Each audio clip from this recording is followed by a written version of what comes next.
बोलो बोलो भारत माता की। প্রীতম যদি একবার তুমি দাও। আরে একদম আলাদা আলাদা চেঞ্জ করে करते होगा। बोलो बोलो भारत। আপনারা দেখেছেন যে কৈলাস শহরের ঘটনা, স্কুলের মধ্যে আমরা যখন অখিল ভারতীয় বিদ্যার্থী পরিষদ মেম্বারশিপ করছিল, তখন মেম্বারশিপ করার সময় যে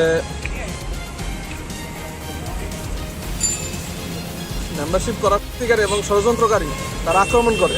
সেই আক্রমণের পরিপ্রেক্ষিতে আমরা যখন থানায় এফআইআর করতে যাই, এফআইআর করার সময় দুষ্কৃতিকারীরা সেখানে তাদের উপর হামলা চালায় এবং তাদেরকে গুরুতর জখম করে। আমাদের এক কার্যকর্তা শিবাজির উপরে তারা প্রাণঘাতী হামলা চালায় এবং তার পেটে ছুরি চালিয়ে তাকে হামলা করে।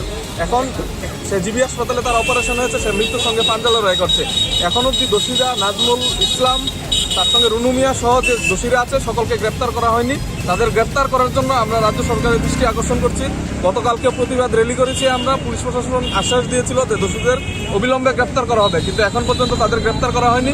তার জন্য এই আন্দোলনকে আমরা বৃহত্তর আন্দোলনে নিয়ে যাব এবং অখিল ভারতীয় বিদ্যার্থী পরিষদ কোনো কার্যকর্তার উপর যদি এমন হামলা করা হয়, বিদ্যার্থী পরিষদ চুপ করে বসে থাকবে না। সমগ্র রাজ্য জুড়ে এবং সমগ্র দেশ জুড়ে সেই আন্দোলনকে আমরা নিয়ে যাব। এখানে কি করেছেন? এখানে সেই প্রতিবাদের অংশ হিসেবে সমাজদ্রোহী এবং ষড়যন্ত্রকারীদের কুশপুতলিকা আমরা ধাওয়া করেছি।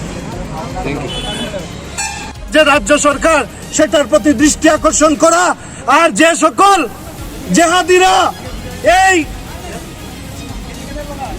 কাজে যুক্ত ওদেরকে অতি সত্বর অ্যারেস্ট করে ওদেরকে দৃষ্টান্তমূলক শাস্তি দেওয়া, না হলে ত্রিপুরা রাজ্যে ওরা শান্তির ত্রিপুরাকে অশান্তি বানানোর মানসিকতা নিয়ে কাজ করছে।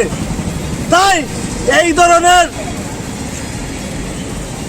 যারা সমাজদ্রোহী, রাষ্ট্রদ্রোহী, ষড়যন্ত্রকারী, ওদেরকে অতি সত্বর গ্রেপ্তার করার জন্য রাজ্য সরকারের কাছে আমরা অনুরোধ করব আপনাদের মাধ্যমে।